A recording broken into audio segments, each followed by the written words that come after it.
everyone, what's up? Welcome back to my channel. Sorry, I'm just going to leave my chocolate milk out the way. So, today's video is going to be one I've been wanting to do for a while, but I just haven't had time because I've been working in hospital visits and stuff like that. So this video is going to be about what I have been recently diagnosed as, and that is hypothyroidism.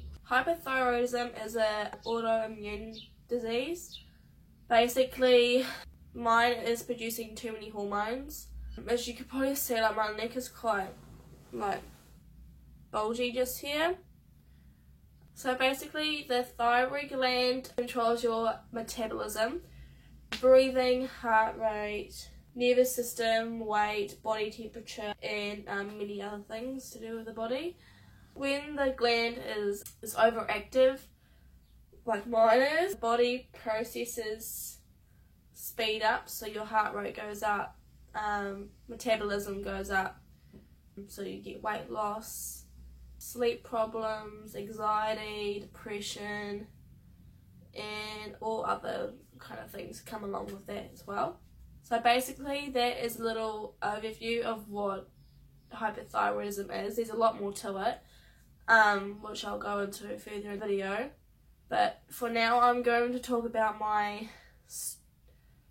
story, like my symptoms, and how I found out I had this disease, and what's what's happening in the future, and all that stuff. So it basically started off a couple years ago. I felt really just sick, and I can't remember why, but I just had to go to the doctors because I was feeling unwell. And they had diagnosed me with glandular fever, so I was like, because that's like a kissing disease, as you could say. But my partner has never had glandular fever, so I was like, weird, like, how did I get this disease? Like, I haven't kissed anybody else. So yeah, I thought I had that for a couple months. And then this year I got really sick, and when I get sick, my neck gets really puffy and sore, and I can't really swallow anything. So when I went to the doctors to get a medical certificate for work, I said to the doctor, hey, look, my throat is really puffy and it's really sore when I'm sick. So she felt it. She's like, I'm going to refer you to a specialist and get your blood test done, emergency blood test, because it looks like you have hypothyroidism. At first I was like, what? What is this thing that I have, you know? And got a blood test done. They test you for T3 and T4 hormone, which is what your thyroid gland produces. And mine were up. They were 30.4 and really high.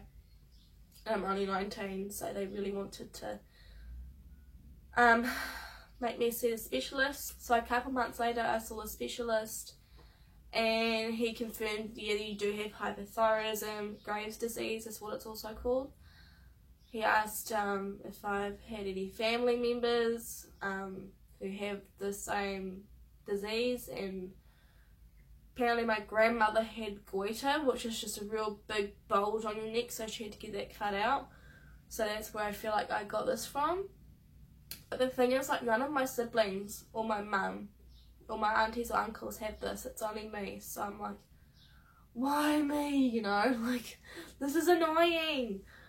So got diagnosed with that, started going on carbimazole, which is a pill that's supposed to help settle down the hormones, and also beta blockers, which helps your heart rate slow down as well. A couple months later I had to go see a specialist again, checkups, and the carbimazole was not helping. It helped the tiniest bit, but not how much we wanted it to help. My heart rate was fine and everything like that, but yeah, the carbimazole wasn't working. My dosage, I think it was 40 milligrams or something a day. I had to have 8 pills. Well, I still have to have 8 pills a day of that, and it's very risky because if you have too much, then your heart could just go could basically clonk out on you, but that's why you take the beta blockers. So I'm taking those, and I just saw him a couple weeks ago for another checkup. and it's still not working. So right now I'm actually on the waiting list for radiotherapy or radioiodine treatment. Basically all you do is you just like swallow it in a drink. I think that's how they do it, and it just burns off the gland. So that will be in Hamilton. Yeah, 4-month waiting list, which is kind of crap, but I'm willing to wait if it's going to help, you know. So once you have that done, you have to have like your own towels, forks, knives, plates. You have to stand like arm's length away from people. You can't be around people for too long, otherwise you might you're contagious of radioactive stuff. So you don't want to get other people contaminated with what you have.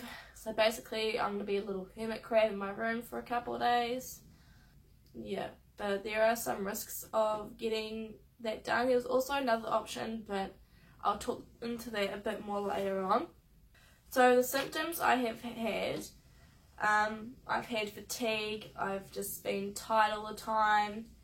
Even if I go to bed early and wake up like around 9 hours later, I'm still tired. Like right now I'm knackered. I really need to go to sleep. If you keep yawning, oh, I'm sorry. I also have really bad mood swings.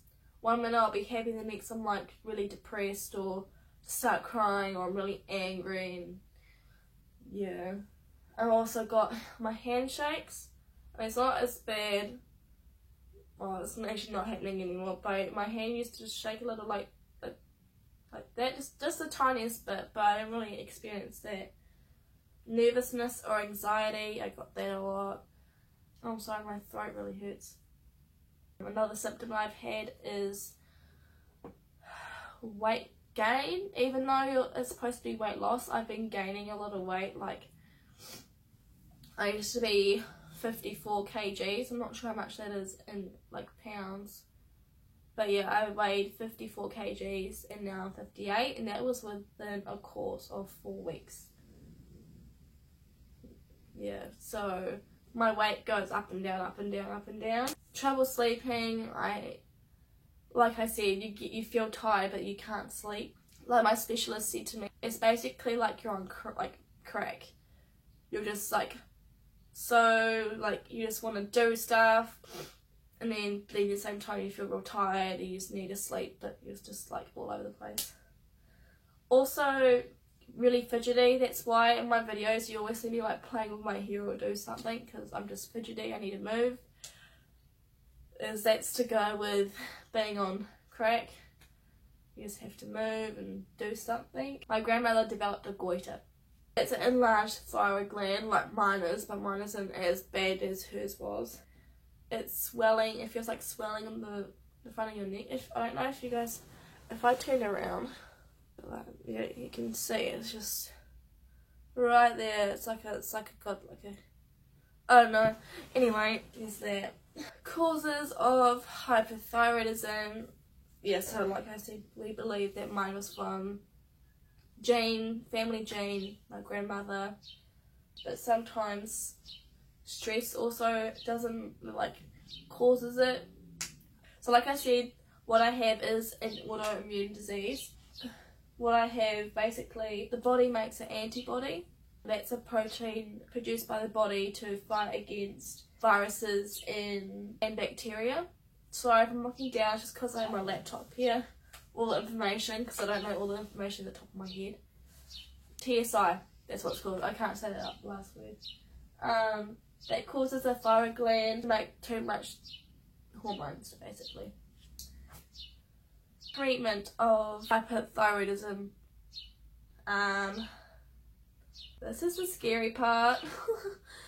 So there's medication, which I'm taking at the moment, which is the carbimazole and the beta blockers. There is also the radioiodine treatment. Like I said before, you just swallow it with a drink, and you have to be in isolation for a couple of days. So that's what I'm getting. But my other option was surgery. Now surgery is, I really wanted to get it. I don't know why, but I was scared of the radiation, so I was like, I just want to get surgery. But when I went to go see my specialist a couple of weeks ago, he told me that they won't be doing a surgery on me because my thyroid gland is actually filled with a 1/3 cup of my heart's blood. So there's a high risk of me bleeding out on the table. They could cut your vocal cord. You could, I don't know, just a lot of really high risks that I don't want to take. And plus I'm only 19, I don't want to die on the, you know, I don't want to die. I've still got my whole life to live. So the radiation is the way to go. Yeah, so this disease is a pain in the ass because it won't go away. You have it for the rest of your life. Once you have the radiation, you have a high risk of getting hypothyroidism, which is when your thyroid doesn't produce enough hormones. So I'll have to be taking hormonal pills for the rest of my life, which is kind of stupid. But also, he said something like if you don't take this, like once you have it done, you have to take a certain pill like every day or at least once a week, something like that. But if you don't, you slowly deteriorate and you slowly die away. Basically, you become like a couch potato. You just won't be bothered doing anything. You won't feel like eating, you won't want to eat, you won't want to sleep, or, you know, and then you just die basically. So it's scary. It's scary stuff. It's a really common autoimmune disease. More women get it than men. So if you feel like you have those symptoms, like go get checked for T3 and T4, because the sooner you get it diagnosed, the sooner you can get it looked after and feel a lot more better. Because basically right now my body feels like this is normal, being tired all the time and weight gain and weight loss and all this other stuff, but really it's not. So once I get this done, basically my body's going to restart fully, and it's going to take a while to recover. But hey, if anything to make myself feel better, I'm going to do it. We actually have a family friend who has the same condition as I do, but she's not a lot older. You know, she's a lot older than I am, and she has experienced the most terrifying things after radiation. She's experienced lots of things, like hair loss, which I will experience as well, possibly. Hair, not all your hair, but patches of your hair might come out. She's experienced problems with her saliva glands because the radiation just burnt hers, so she has to go to the dentist every week to go get checked up, and she had a root canal or something like that. Really, really dry skin, weight loss, vomiting, diarrhea, etc, etc. So I'm hoping and praying that I don't have those symptoms. But like I said, she's a bit more older than I am, so maybe it's just an age kind of thing, you know. I feel sick and really lightheaded. Doesn't help it's like 24 degrees here in New Zealand, so I'm like, oh my god, it's so hot.